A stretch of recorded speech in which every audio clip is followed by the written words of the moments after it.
mga ka-adventure, isang mapagpalang araw po sa ating lahat. So ngayon,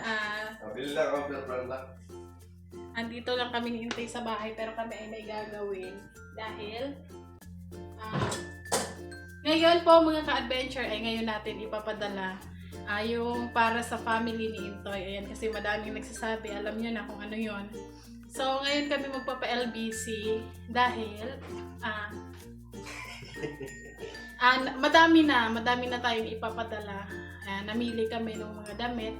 Yung mga una pang padala, tapos yung nakaraan. So, madami na, tsaka may karton na tayo. So, doon namin ilalagay at ayusin natin ngayon. Pero, yung mga damit, tapos yung pagkain ay nakabukod na. Naayos na namin yun ni Intoy mga nakaraan pa. So, bukod yung pagkain tsaka yung mga damit. At ayun mga ka-adventure, pakisamahan niyo po kami. So, ngayon magkakape lang muna si Intoy. At ako ay nagsasaing. So, dumating na din pala yung mga in-order ko para dito sa bahay. Ayan o. Bumili ako ng mga ganito.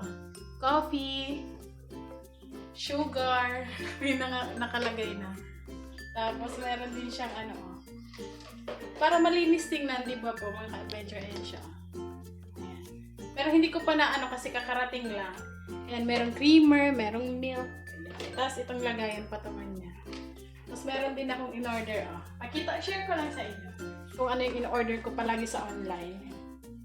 Hindi na ako mahilig mag-order ng mga alam niyo yung mga damit, mga Ang gusto ko talaga in-order yung mga ganito dito sa kusina. Ayan o. Order din ako dito. Para siya. Ayan, 4. Hindi ako mahirapan lalo na pag nagluluto. Ito ay maganda din to. Kasi, bukod na. Diba, dito na yung toyo, suka. Ayan. Para hindi siya makalat. Tingnan. Diba? Kasi medyo makalat. So, nakaganyan na siya. So, hindi ko pa na-ayos. Kasi, magpipintura pa dito sa loob ng bahay. So, na lang siguro. Pero ready naman na. Lalagyan ko na lang. Dito ko muna sila sa gilid. Yung sa loob na ng bahay, yung mga gusto kong bilhin, kaldero, ganyan. Tapos bumili din ako ng itong sa ng ref. Itong sa pinya. Ayan o. Tapos bumili din ako ng cortina dito sa ilalim dapat ng lababo namin. Asan sila panunay? Nag-service. Okay. Nag-service sila. Kasama si si Yasin? So, ayan. At nag-order din ako nito. Pakita ko sa inyo. Asan na yan? Yo. Ano yan? Ito. Yan ba yun? Ito yung order. Ayan. Pinabili mo to sa akin. Ano ba yun? Yung carpet doon para sa sala. Kasi yung mga, di ba po, yung mesa namin, minsan uurong-urong pati yung upuan. So bumili ako nito. Pero hindi ko pa siya ilalagay. Siguro saka na kapag na. Tapos ang pintura. Yung carpet na malambot.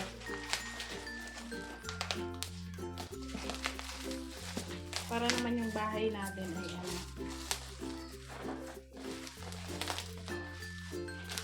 kita ko lang. Baka gusto nyo din po, kasi mura lang. Hindi. Ano ko lang to ba? Kasi recommendation. Ayan Ang laki nito. Malaki talaga siya to eh. Yung malambot. Carpet. Gantong kulay pinili ko kasi para hindi yung dumihin. Kasi alam niyo naman may bata. Pero malaki na siya.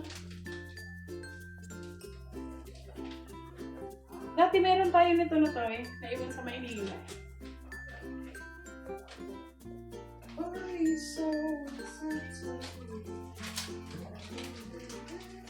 Kakagaling ko lang sa baboy dahil nagpakain kami ng baboy.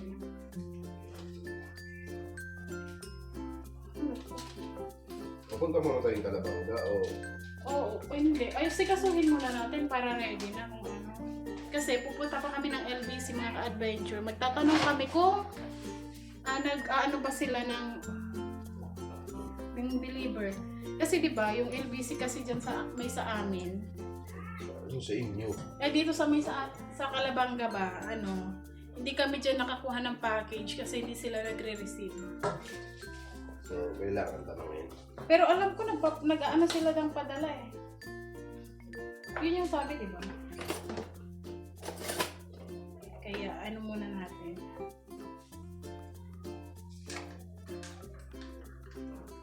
Kasi sabi ni Mama, ang tagal daw ng inaantay na ni Tatay yung ibibigay ng relo. Ibibigay po kasi si Intoy na relo kay Tatay. Yung relo na ginagamit ko pa dati, masikip na kasi dito eh. Gold yun, di ba? Ang kulay. Pinakita ako kay Tatay nung nag-video call kami. Tuwa. Sabi niya, yan daw ang pinakamagandang regalo. Yan, inaantay na. Tapos yung yung isa naman, yung pamangkin ko yung helmet. Anong helmet? Yung helmet na, yan yung gray. Wala, di na tuloy mo ba?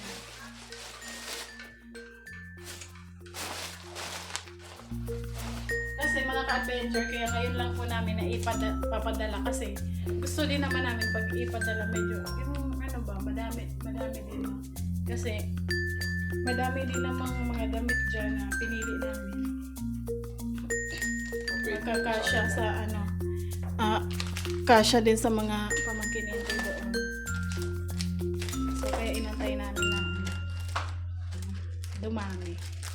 May karton naman dyan na tayo.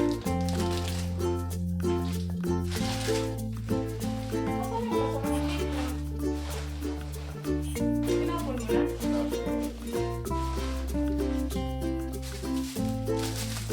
So ayusin na natin yun. Basta mo lang tayong bili na Bili na lang.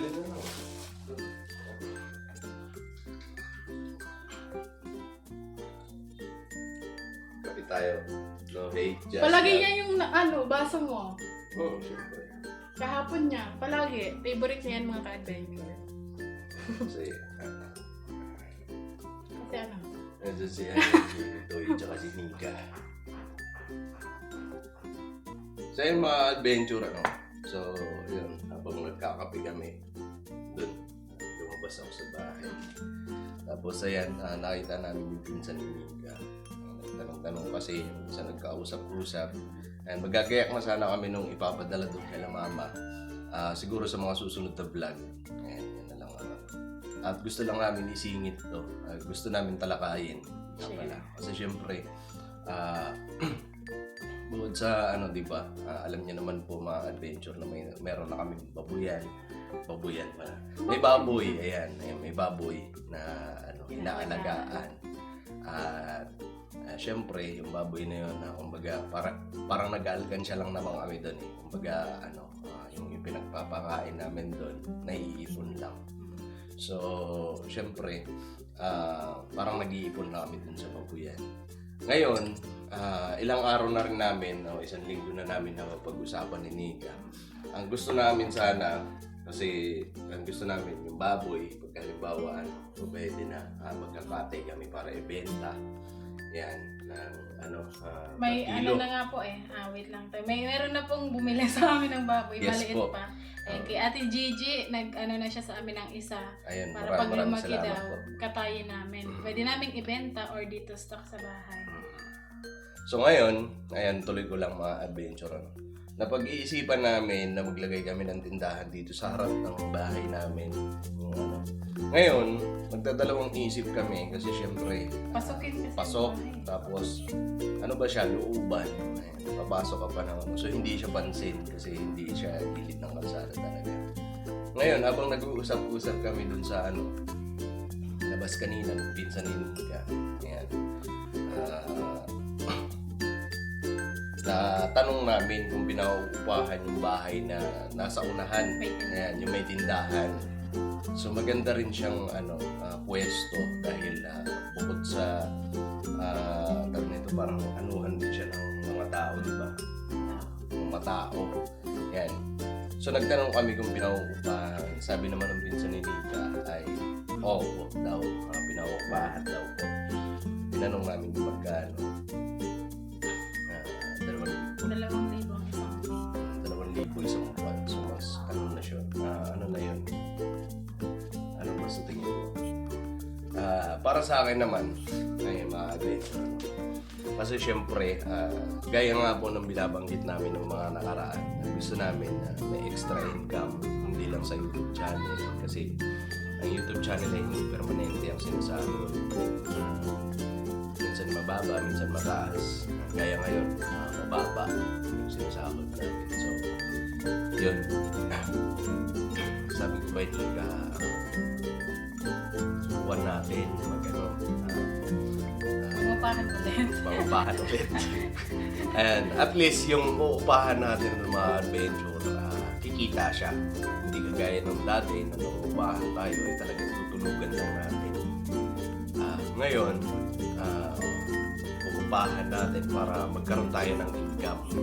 So, yun. Hindi pa naman final na pero ang gusto ko sana magkaroon talaga kami ng syempre, dito kasi, share ko lang din mga adventure. Dito, sa probinsya, dito, sa lugar na to, ang mga tindahan dito, pagtungtong ng alas 8, alas 9, sarado na. Alas 8 pa. Yan. So, ikaw, pag halimbawa malate ka lang ng pagbili, wala ka nang mabibilhan, sarado na. Kung hindi, pupunta ka talaga ng Kalabanga. Gusto mo talagang bumili. Yan.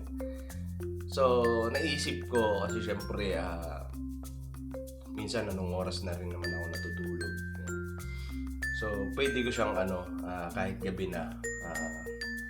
Minsan nga, yung iba dyan, nanggigising pa eh. Doon makikita, nanggigising pa para lang pagbilhan. So, naisip ko magsari-sari store. Yan. Sabi ko sa magsari-sari store tayo para may extra income. Alam ko naman kasi nagsari-sari store din sila mama. Yan. Naman maliit lang. Pero alam ko na kakarampot lang ang kinikita dyan. Pero ang gusto ko sana, tag nito, may mapaglilibangan ka rin. Tapos bukod pa doon, kahit na maliit na bagay, ang maliit na bagay pag naipon, malaki din naman. Tsaka pwede din nating magtinda tayo dyan ng mga gulay. Oo, yan. Isa pa yan, kagaya frozen food, karne. Kagaya nga ng nabanggit ni Nika kanina, nung may bumili na ng isang baboy sa amin. So yun, ay iniisip namin kung saan namin ibibenta yon, saan namin ngayon nagkaroon kami ng idea kasi yun nga, pinauupahan yung bahay ng pinsan ni Nika. So pwede yun. At nagkaroon tuloy kami ng tag neto, idea kung saan namin ibibenta yung. Kasi, syempre, pwesto na siya. Pero lang siguro, yung isa lang muna itatry natin. Pero yung iba, ibibenta natin, syempre. Tapos, bili naman ulit tayo ng panibagong aalagaan. Para tuloy-tuloy, yung halimbawa, may kita kami sa vlog, meron din kami iba pang kita. No? Tapos, ayun, mga adventure, share ko lang din. Habang nag-uusap-usap kami doon kanina, yan, marami kasing tao doon. Yan, pag-usap, mga pinsan lang din ni Nika. Ang sabi nila, kung magbebenta kayo dito ng mga frozen foods, ayan, kagaya niyan, baboy, o kaya maganda daw kasi hindi na sila lalayo. Kasi kadalasan pupunta pa ng labasan kasi andun yung at kung lalakarin mo lang, malayo talaga. Pero kung magmumotor ka, siguro mga 10 minutes o 5 minutes, ganyan. Bago ka makarating doon kasi labasan yun. So, kung magkakaroon dito ng mga frozen foods o kaya mga ganyan, ito gulay o kaya malapit na, di ba? So, malaking din yun sa mga kabahayan dito, malaking tulong din yun kasi syempre, hindi na sila lalayo. Yes po. Ayun mga ka-adventure, sana supportahan nyo kami. Yes. Alam nyo po ba na parang iniisip namin ni Intoy, kailangan namin bukod dito sa pagbablog, bukod sa pag-alaga ng baboy, gusto pa namin magkaroon kami ng iba pang pagkakakitaan. Kasi ang baboy 3 buwan or mahigit bago mo makita yung ano mo income mo. kung lugi ka ba or hindi. Oo. So ayun po, naisip namin yan ni Intoy, kagaya ng sinabi niya. Gusto namin dito, idugtong sa bahay yung maliit na tindahan. Kaso nga lang po, sa amin ay hindi kita. Pag papasok ka pa, looban pa. So, nagdalawang isip kami ngayon. Nakita namin yung, ngayon kasi, inaayos pa po siya. At pero na siya, buo na siya. Parang pinapalitan yung pangsara ng tapos yun, at pipinturahan, tapos okay na. So sabi ko, mamaya, pag-usapan muna namin ni Intoy kung Pero para sa amin, para sa kanya, okay na. Sa akin, okay na din. Okay na. Oo, kasi yan yan naman ang hinahanap natin, magkaroon tayo ng di ba, may mapagkakakitaan ba? Hindi yung puro lang tayo gastos, ganyan. Walang may pumapasok. Kasi yung YouTube channel natin, sumasahod siya paglipas pa ng 1 buwan, di ba? So, kung may pagkakakitaan kang iba, ibig sabihin, yung sinasahod mo sa YouTube channel, andun lang, di ba? Tapos makakaipon tayo. Tapos makakaipon ka. Yung bukod pa doon, hindi ka ma-stress kasi may libangan ka, di ba? So, yun, maganda rin yun, yung mga adventure. Yun, sana pa kayo supportahan nyo po kami. Kagaya nung naging suporta nyo po para sa pagtayo namin ng baboy. Kasi yan. So, sobrang makakatulong din sa atin. So, yun. Sana magtagumpay. Tagumpay. Manifest. Siyempre, masaya din kami sa ganyan. Yun, anuhin na lang namin yung Abangan nyo po mga ka-adventure at na-excite ako. Kasi alam nyo po ba na noong nasa summer pa lang kami ni Intoy, yan talagang pangarap namin magtindahan. Alam namin na yung kita dyan ay hindi ganun kalaki. Pero yung maliit pagka naiipon. Yes. So ayun, maganda yan. Lang ang tawag nito. Sipag lang. Sipag. Abangan nyo po. Yun, nung mga nakaraan, yan kasi ang iniisip namin kaya tawag nito. Yung mga nakaraan habang hindi pa nga kami nakapagpintura dyan, nag-iisip na ako kung ano ba pwede pagkakitaan na iba. Yung paglalaot, okay din naman ang paglalaot, diba? Pero hindi rin naman full time andun ka dahil kagaya nyo ngayon, aalon, sasama ang panahon, so hindi ka naman makakaalon na naman. Yung pinag-aaralan ba namin kung anong ba pwede na yung magtutuloy-tuloy. Tsaka wala naman masama kung susubukan natin, di ba? Yes. Kasi alam naman namin po na sa pagninegosyo, kahit maliit na negosyo, ay meron talagang pagkakataon na malulugi ka. Meron namang pagkakataon na okay yung kita. Hindi mawawala sa negosyo yung ganun. Pero kung desidido ka talaga or sigido ka talaga sa bagay na tapos kung gusto mo talaga yung ginagawa mo. Kumbaga, tawag nito, halimbawa, kailangan yung parang magpapayo tayo ng negosyante. Hindi, basta masaya. Lang, ang tawag nito.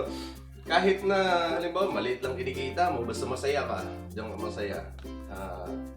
Walang problema doon, di ba lang? Kasi, siyempre, doon kang masaya kahit na, di ba? So, yun lang ang namin sa inyo mga adventure. Share lang po namin. Alam po namin mga ka-adventure na matutuwa kayo. Yes, kasi po. Alam po namin yung suporta niyo sa amin is full support po tayo. Iisa lang po yung gusto natin. Yes po. Kaya Umunlad. alam namin na matutuwa kayo sa magiging pasya namin ni Intoy. At abangan niyo po mga ka-adventure kung ano yung mangyayari. So, sa tingin mo, kakausapin mo ngayon yung yung may-ari ng bahay? Kinausap na natin kanina. So, papayag siya. Oo. Ang may-ari po kasi mga ka-adventure, first cousin ko, yung mama niya, kapatid ni Papa. Yes, so. At yun, kailangan namin makausap yun ng, ang tawag nito yung, final na ba? Kasi may gusto rin mangupahan doon. Taga saan yun? Doon sa may dinadaanan natin may irrigation. So sabi so- niya, pag sure talaga kayo, kasi sa inyo po ibibigay. At Kasi syempre, least, kamag-anak. kapatulog. Kamag-anak. Pero yung kasing kausap niya po, hindi pa sure. Kaya ganyan yung sinabi. So, ayun lang mga adventure, at sana pakisuportahan niyo po kami sa aming gusto na magkaroon ng extra income. Yes po. Masaya kami sa ganyan. So, sana mga adventure, kung paano yung suporta na natanggap namin nung nagbabuyan kami, sana ganun din dito sa titindahan natin. So, yun, masaya kami yung mga adventure. Yun lang. Yung ano po pala mga ka-adventure, yung ating ipapak na para sa family namin doon sa Saman, ay another vlog na lang po. Kasi Yes, kailangan sunod pa na namin naman. ni Intoy na puntahan muna doon sa LBC para tanungin. matanong. Kasi baka mamaya pagpunta namin doon. Dala-dala yung box, malaki pa sana. Malaki pa naman sana. Malaki pa naman. So, baka hindi rin pwede dun sa LBC na So, kasi nakikita ko dun, puro maliliit lang yan. So, tanongin yun. muna namin. Tatanungin muna namin kung pwede at isusunod namin na vlog. Sunod po dito sa aming vlog at abangan Yes. yung mga ka-adventure. So ngayon po, yun lang ang aming share sa inyo. At salamat sa walang sawang suporta, pagmamahal nyo sa amin. Yes po. Ayan mga adventure, thank you po sa walang sawang suporta, panonood, ayan, pag-like ng aming mga video, hindi pag-skip ng ads, pagtapos ng mga video, ayun. Maraming salamat po at nakakatulong po yun sa amin. Ayun, thank you sa walang sawang suporta, ayan, sa mga sponsor, ayan, sa lahat ng mga adventure, sa lahat ng mga nagmamahal. Maraming salamat po. Silent viewers, Yes po. sa mga sponsors, sa mga supporters, sa inyo pong lahat. Ayun. Hindi man po namin kayo maisa-isa kasi ang dami niya, 30k na tayo. Yes po. Ayun mga adventure, at sana pakisamahan niyo po kami sa aming mga susunod pang vlog. At siguro hanggang dito na lang muna yung aming video. Thank you sa walang sawang support. God bless po sa atin lahat mga adventure. At ingat po tayo palagi. At lagi natin tatandaan, no hate, just love. Thank you po. See you next vlog. Sobrang excited na kami ni Entoy. Yes po. At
Bye.